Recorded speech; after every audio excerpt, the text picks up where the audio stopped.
Okay. So now that we are joined in the space together, I would like to warmly welcome our Kai Kōrero presenters for today's session. We have Emma Powell and Susana Lepoama from Te Puna Aonui. Emma Powell is the Chief Executive and Susana is the Workforce Strategy Manager. And today they will be talking to us about the second Te Aorerekura, the second Te Aorerekura Action Plan, Breaking the Cycle of Violence. I'm now going to hand it over to Emma and Susana to introduce themselves more fully and tell us more about what the session is going to cover. Thanks, Emma. Kia ora, Claire. Thank you so much for such a lovely welcome, and it's so great for Susana and myself to be here today. Well, kia ora koutou, ko Emma Powell toku ingoa. I am the Chief Executive here at Te Puna Aonui. Have been here for over 3 years now in this role and leading the team as we keep traversing this ever-changing and complex space of family violence and sexual violence and the government's response to that. I'll just hand to Susana to introduce herself and then we'll get right into things. Thanks, Emma, and thank you, Claire. Kia ora koutou, talopa lava, ko Susana Lepoama toku ingoa. Noa marahikua hau, although I've been living in Wellington, Whanganui-o-Tara for the last 5 years as part of the Te Puna Aonui team. I come from Southland after working probably for about 25 years in social work and social services, and a lot in the space of family violence and sexual violence. So, and now working alongside the team here, leading out the workforce strategy work as part of our mahi. So thank you for the warm welcome, and it's great to be here. Kia ora. Thanks, Susana. So we've got a bit of time together today, and this absolutely won't be a one and done. This is an opening for a very long conversation. And I just wanted to just quickly give a big shout out to Belinda, who has been such a great partner to Te Puna Aonui on behalf of all of you, and working wherever she can to help to influence and shape and support the work. As we get into the detail today, all of you will note that there are some things that we are doing, there are some things that we're not doing in the next couple of years, and those have all been a series of trade-offs and calls we've had to make. But just wanted to really reiterate that you're so well represented and supported by Belinda in a number of these sorts of conversations as well. And Belinda's push to say, hey, let's get out in front of people and really start to share what's in the action plan, what does it all mean. So hence being here today and wanting to share with you. As Claire outlined, there's a great opportunity for questions, some answers hopefully as well, but we're just committing also to, if we don't get to cover off a particular question, that we will be gathering all of those up and making sure that we provide some written answers out through the team. So if we don't quite get to it, please don't sit and think, oh, no point writing a question. Please do. You know, this is early stages for the second action plan, and we want to hear as much, whether it's comments, feedback, or importantly, as I say, questions as we can, just to continue to help shape sort of how we're thinking about the work and how we're thinking about how we communicate it.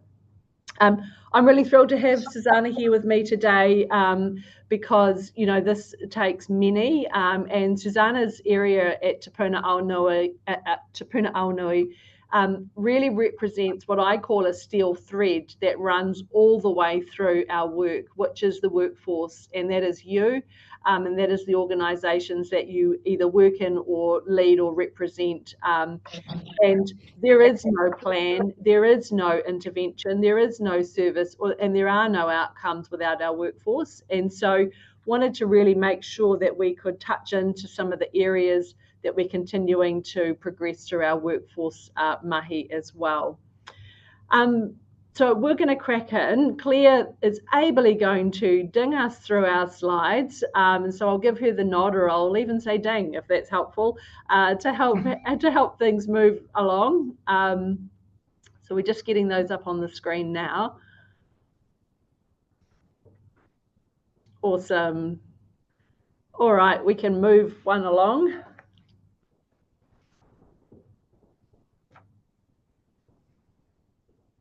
Great. Hey, I'm really conscious that there'll be a really wide range of folks on the call today, and not everybody is necessarily right up with the very latest play about exactly what's in and what's out when it comes to our strategy and our action plan. So this list here is really just speaking into the core shifts of Te Aorerekura, our strategy. So Te Aorerekura was published and launched at the very end of 2021 and really sets out a vision for government, community, sectors, tangata whenua, and a range of different communities in the really in the pursuit of elimination of family violence and sexual violence over a 25-year period. We were so thrilled that Te Aorerekura is continuing in its full form with no change as a result of, a change in government. And so that's been a really awesome thing to have really the touchstone for us, which is Te Aorerekura. And I just really encourage you all to remember and hold that. It's something that we're going to all have to keep holding on to as we traverse, over many years into the future. And so Te Aorerekura is all about, ensuring a strengths-based wellbeing approach, locally developed in communities, which is looking at how we are mobilizing communities to be able to take the lead when it comes to solutions, interventions and supports for whānau, traversing right from primary prevention all the way through to long-term healing and recovery. And so those things are still really central for us.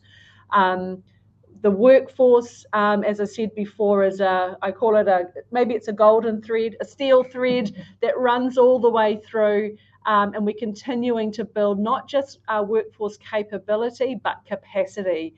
And that's really part of Susana's role now, is to really focus into the future as to what does that pipeline look like for how we're gearing our workforces to not only have the capability, but do we have the people? And what are the roles and the supports that are going to be needed to really ensure a strong workforce into the future? Primary prevention is critical. We know we don't invest nearly enough into primary prevention. It's an area that does require a lot of focus and attention, and it's one that we will continue to focus through on. We want to ensure that those responses that we have are safe, integrated wherever they can be, and accessible for whānau, and that means a whole range of people, and making sure that all of our services are really geared to support people.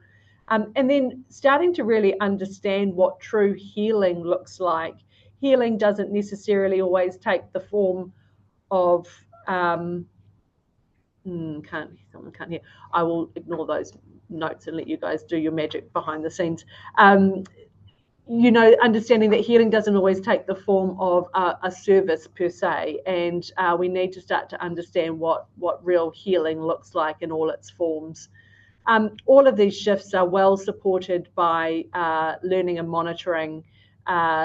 We've got to learn as we go, as well as we need to really be able to measure the outcomes and impacts of the things that we're doing. A number of you would have seen toward the end of last year, we put out the first baseline report in relationship to our outcome and measurement framework. That's a framework that really seeks to measure the impact of the strategy over time, and one that we're going to continuously be updating in terms of how well we are progressing toward achieving the outcomes of the strategy. Will I just take a pause and check in and make sure people can hear? To just be one. Okay, it's just the one person. Okay, great. Claire, let's move along.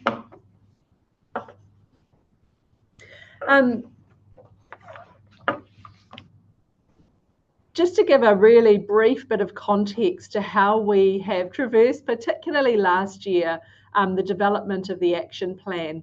The first action plan under Te Aorerekura went from the very end, as I say, of 2021 for 2 years, and it had 40 actions across 10 different agencies.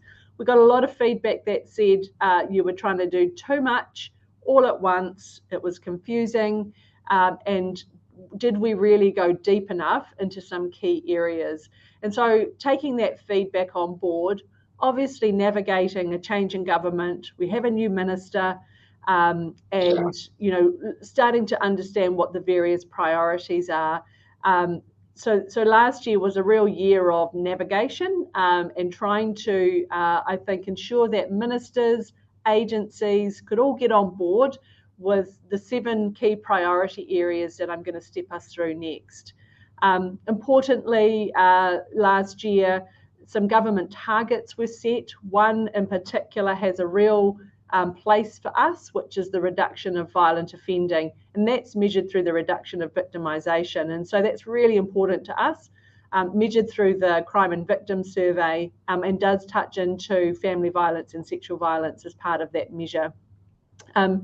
I'll talk a little bit next also about how social investment is being considered into our space, and obviously a bit of a changed fiscal environment in terms of thinking about the funding that we do have and how we best utilise that. So those are some of the things that were really in play for us last year as we were developing the plan. Excuse me. Ding. Thank you. So at a glance, these are the 7 areas that we have landed on in terms of the next action plan. Some key features of this are it goes for 5 years. The previous plan, as I said, was a 2-year plan, and actually was just not enough time to really start, as I say, to go deeper into some core areas. So we've set out a 5-year plan, but we've got quite specific about the next 2 years. You can imagine it's hard to stand in one spot and imagine all the things that are going to happen over 5 years. So we've got really clear about the next 2 years. And so at the conclusion of the next 2 years, oh, my voice is tickly, sorry. We didn't manage to sort that in the technical thing before, did we? The 2 years is really about, focusing in on some core milestones, and I'm about to share some of those with you shortly. We wanted to get very targeted into some key areas.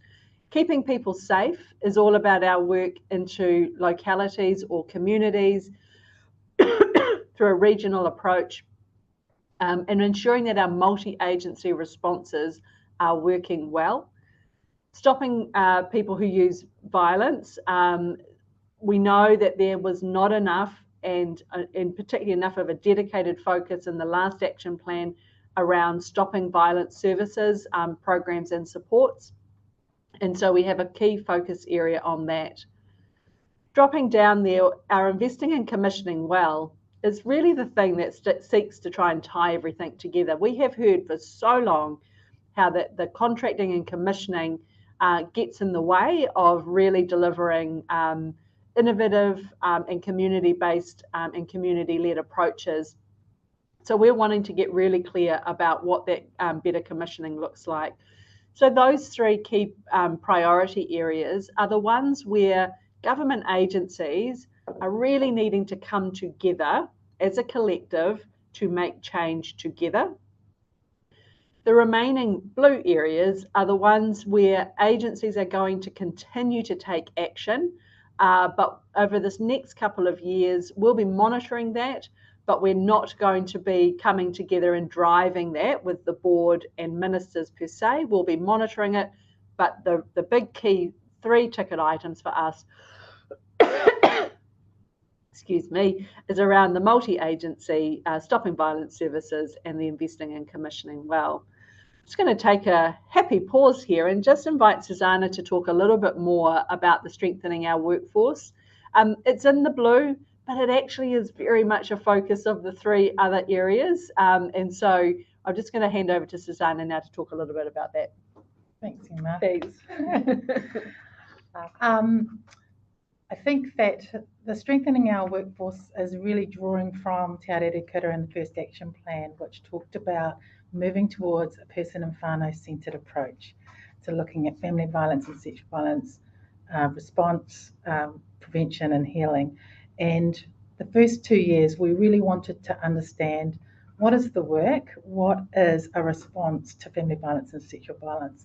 How do we ensure that there is a consistent and safe response no matter where someone chooses to seek help, whether it's a specialist sexual violence service, whether it's a statutory service, or whether it's a GP or a teacher or a family friend, a coach. Informal networks are really critical. So we took an approach to this workforce capability uplift that moved us from a paradigm of a few to the many, and really wanted to push to this is collective responsibility. This is the aspiration of Te Aorerekura, and everybody needs to know something to be able to hold the conversation and to be able to respond in a spirit of love and respect. And that's for our children, that's for our young people, that's for our women, our men, those that use violence as well.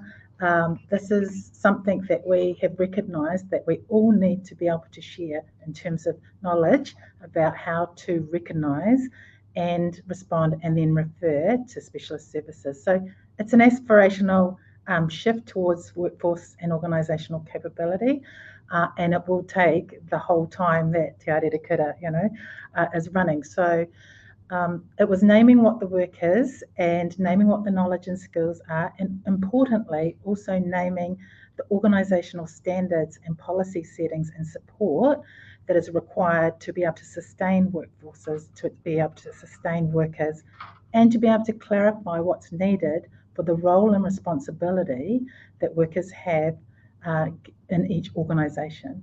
So that's a lot of clarifying and a lot of consultation with communities and sector who have provided leadership and insight into how importantly, not just to develop trauma and violence informed knowledge and skills, but also responsiveness to tangata whenua and diverse communities.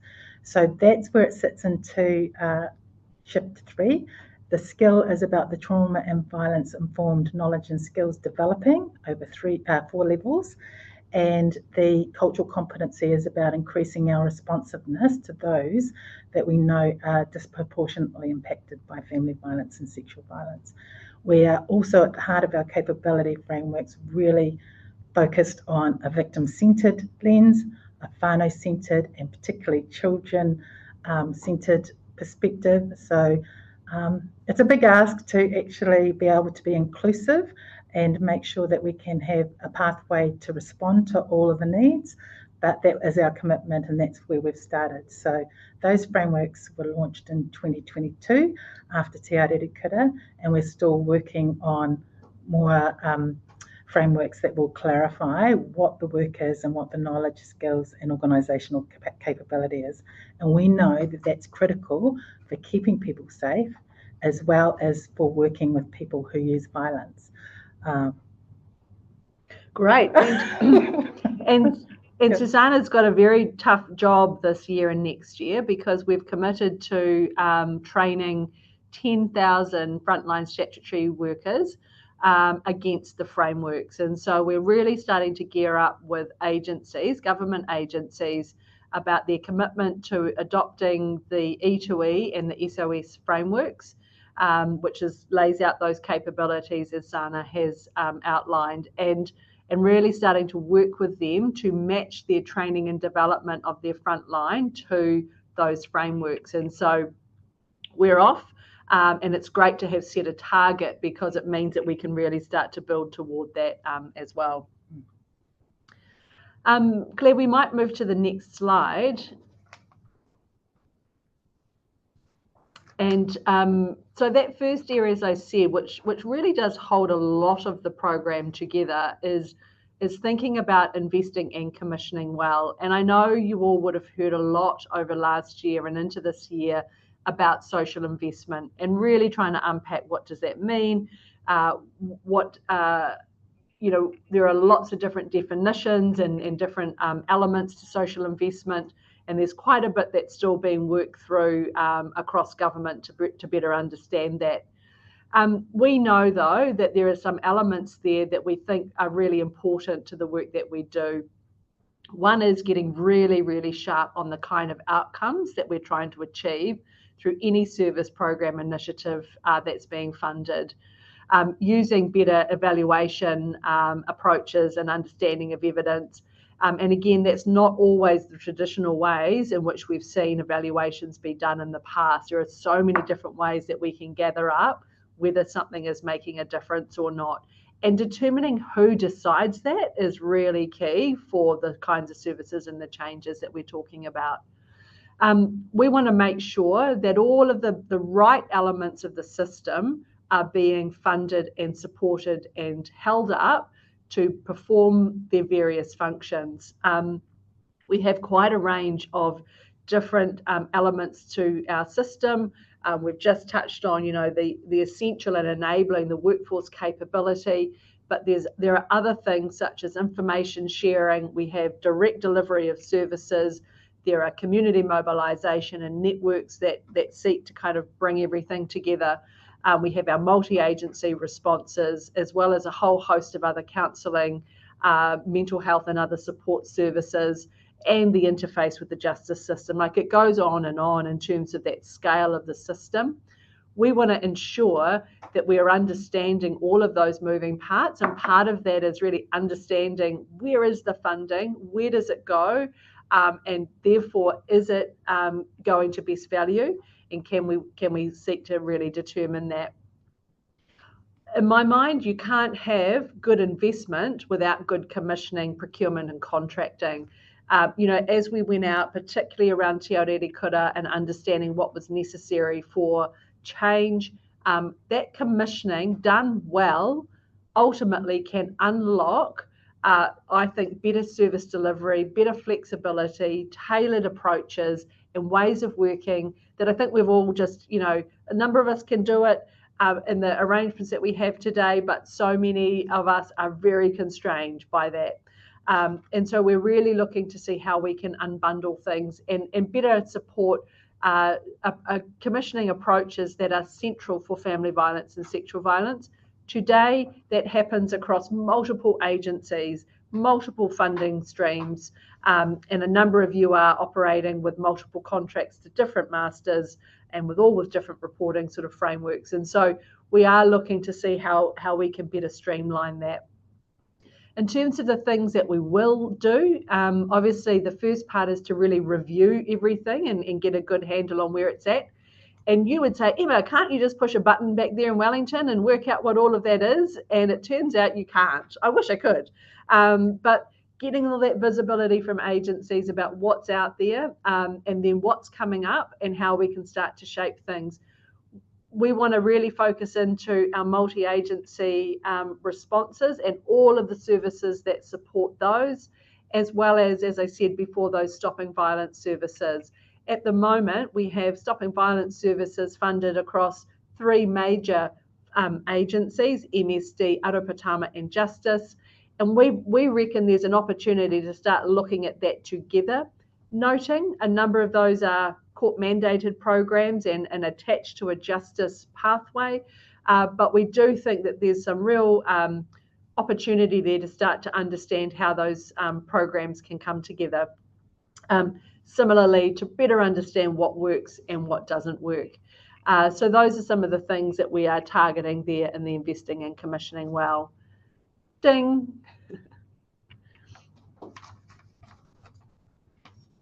So we've got a moment for questions. We might just, I reckon, just thinking about the time, we might just take one question at this point. And Deb, did you want to?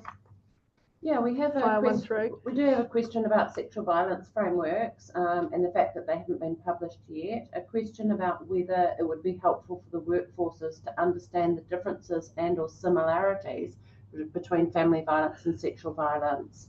And yeah, so that people have got a clear understanding of expectations around those standards.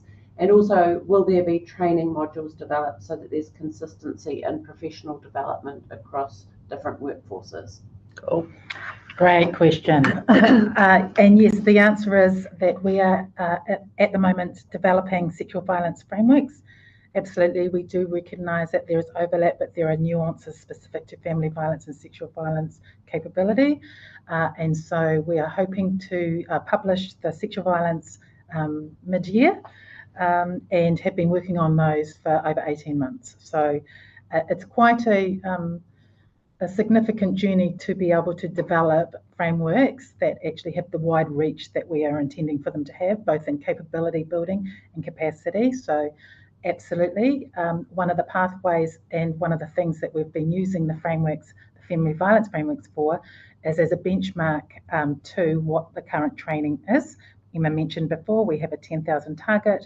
And so what we're looking to do is flush out what all the training activity and solutions are, and then map them against the frameworks to see that there's consistency at essential level, and then develop what needs to be at the other levels of entry, depending on the role and responsibility of the workforce and organisation. So wide-reaching, but absolutely a quality assurance process will ensure that we start to build that, and then we can target, as when we move to the next slide, about what the longer-term strategy is, using the frameworks to leverage what career pipelines and accreditation processes look like. So yeah, great vision in your question. We are moving towards it. Awesome. Also a question about investment. Will there be opportunities for people to engage with government on the social investment impact review? Right, yeah. So last year we undertook a little bit of probably more desktop-based work with the Social Investment Agency to look at what evaluation and the standards of evaluation are out there against all the funding that we've had since 2018 come into the sector or into the portfolio. And so we did a really a quick look at that to see what that might tell us about what works, where we perhaps have gaps in evaluation, etc. And as you can imagine, it really raised more questions than answers necessarily. We have some really clear things that are effective. We know based on evidence that some of aspects of multi-agency approaches are effective. We know that working with men and boys to stop violence is effective. As we start to dig down into exactly the parameters of that, we need to do some more work to understand that. But we certainly got some good steer around it. As I say, that was very much a desktop-based, what was publicly available, quick review.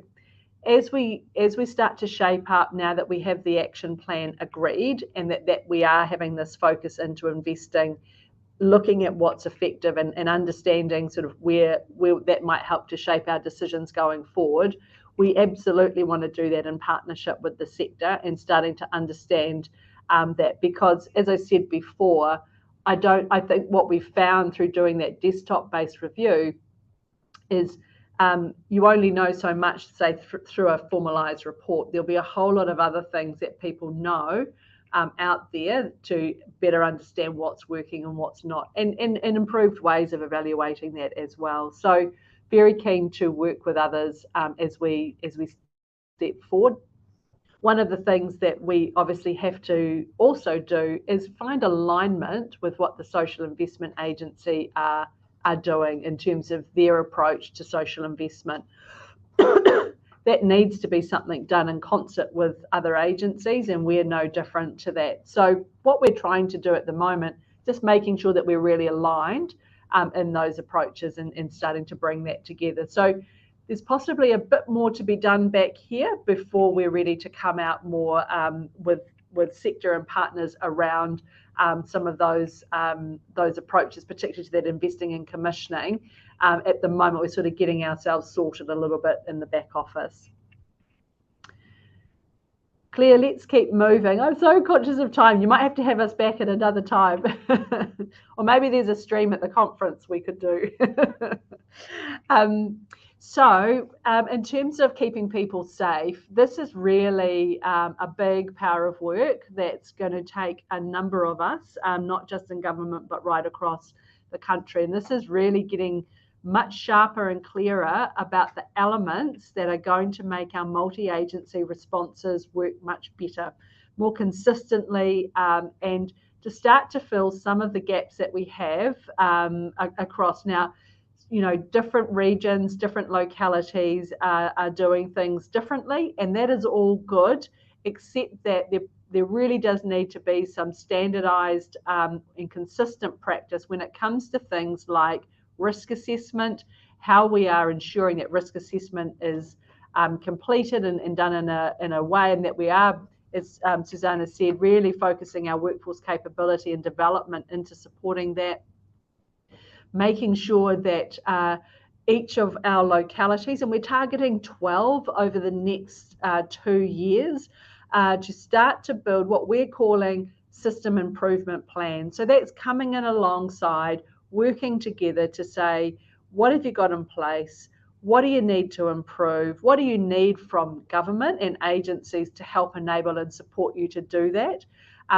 Hey, why don't we try some other things if there are some new and different ways of doing things? And that's what we're doing in Auckland and Rotorua in the coming months, which is to really set up some dedicated support for both data and evidence gathering, workforce capability support, looking at enabling better outreach from those multi-agency responses out to whānau and really supporting some of that, a bit of a do whatever it takes fund to enable safety in a very practical way. So we're looking to try a few things in those 2 key areas so that we can better manage that very high risk in terms of those very high risk whānau and victim survivors and their families through that process. So quite a bit happening in this multi-agency response space. As I say, looking to lead out across 12 areas across the country. We're trying a few things as well as starting to build up plans with each of those localities. We're also starting to look at where Oranga Tamariki are taking a multi-agency response, let's say with youth offending, with their fast track responses. How can we better join up what is happening for those whānau and what is happening, say, at a SAMS table in terms of family violence? We are often talking about the same whānau. Communities know that. Communities need to be enabled to work in cross-cutting ways to be able to do that. And government agencies need to be able to share information where it makes sense and where it's consented to do that. So we are starting to look at where we can join things up better as well. Clear, thank you. We might just jump ahead and keep going.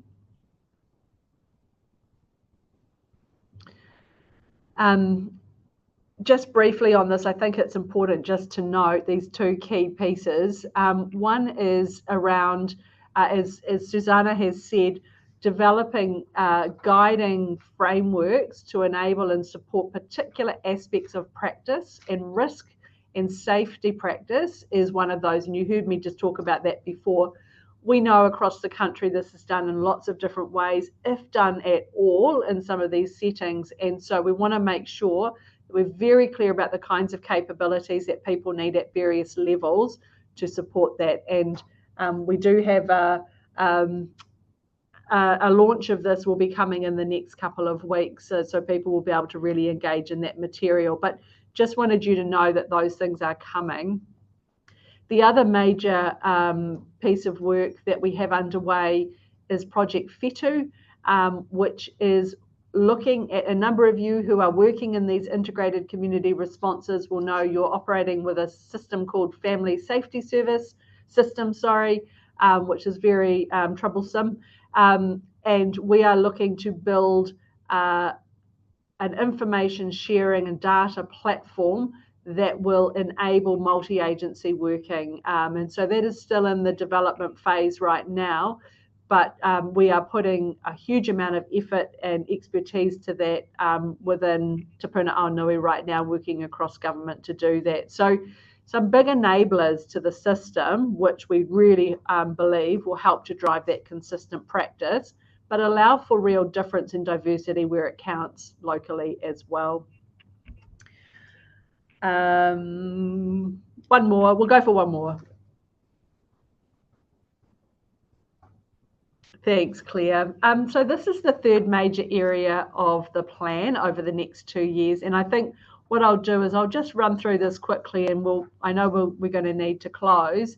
What we might do, we'll obviously send out the slides and so that you've got them. And also, we are available for any other touch points, happy to engage in lots of different ways.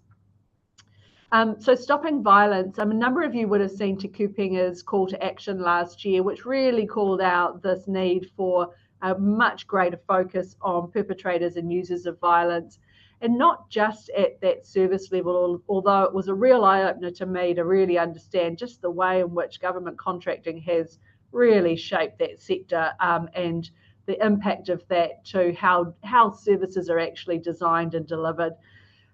We want to do a full review of that and start to really understand what is that right mix of interventions as well as ways of being accountable, both to the system but also to community and others and to whānau through that, and trying to better understand what that looks like, and then to understand, well, what does the contracting and investing need to look like just to really support that. So there's a long list of actions here, but for me, that's probably the biggest one that's going to help to really transform what we do in that space. And again, looking to and will be working with key sector folks in order to help us to shape that as well. Great, I know a number of you providing feedback into the stalking legislation, and as that's currently up for select committee, great to see that, and we will also need to make sure we are supporting that in its future implementation as well. I'm going to stop there because I know I'm getting you right up close for your time. We will gather up all of those questions and get you some written feedback back, and then sort of go from there, and perhaps we can touch base on some future communications as well. Oh, kia ora. Thank you so much. That was such a generous conversation, and I can see that we might need to have you back, to be honest, because I could see that people have probably got a whole lot of questions now that we've kind of got into the vision and what's coming out with the version 2 of Te Aorerekura. So I did just want to say a huge thank you, Emma, Susana and Deborah. You're just doing a great job. And I just want to also acknowledge it's terrific to continue to have family violence and sexual violence on the government work program. And I know we had an enormous amount of input and leadership from the sector in the version 1 of Te Aorerekura and also in aspects of version 2. So it's just wonderful to see that continue, albeit in a shorter form. But I think some of those workforce development and